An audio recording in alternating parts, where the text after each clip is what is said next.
Hi, everybody. Andy Baskin, Mike Cairns. We're just kind of hanging out here on the Browns set in between shows. We did our Browns pregame show today, and we've got the Ford Sports Sunday coming up at 11:35. Browns lose today to the New York Jets, 31-10. It was a rough start after what looked like it could be a promising first drive, as Josh McCown had to leave the game after driving the team 90 yards, and then got a concussion, and NFL protocol took him out. Mike, I think it's just one of those.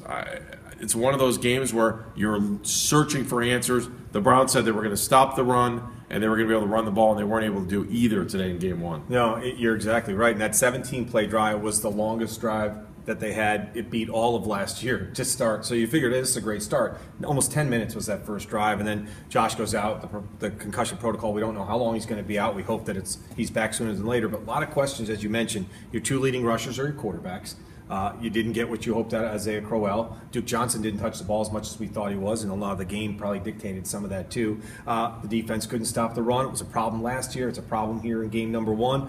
Now, do you have another quarterback situation? Is Johnny Manziel going to have to be the guy? Because he complained about there was some soreness in his elbow. He said it bit a couple of times throughout the game. He felt he hopes to come back quickly from it. But as you just said, here we go again. We've got more questions than answers, and we're one game into this season. I think one of the other hard parts for Browns fans to swallow this game is that Brandon Marshall was outstanding for the Jets today, and he's a guy that they picked up for a 5th-round pick.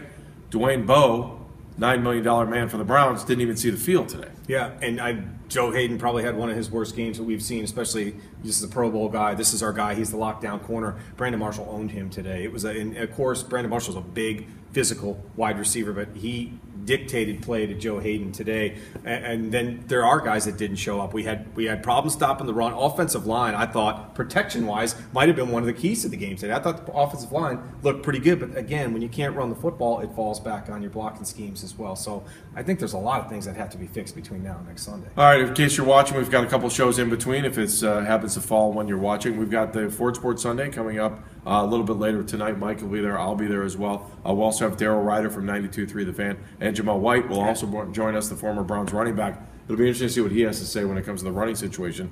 Also, tomorrow morning, Mike and I will be back again, and we'll welcome in Pierre Woods from Glenville, Michigan. New England, played all over the place. So he's going to sound off with you and us right here on Newsnet 5 for Dogs on the Run at 7:30. Be there, because you know why? There are no rules. We'll see you on Dogs on the Run.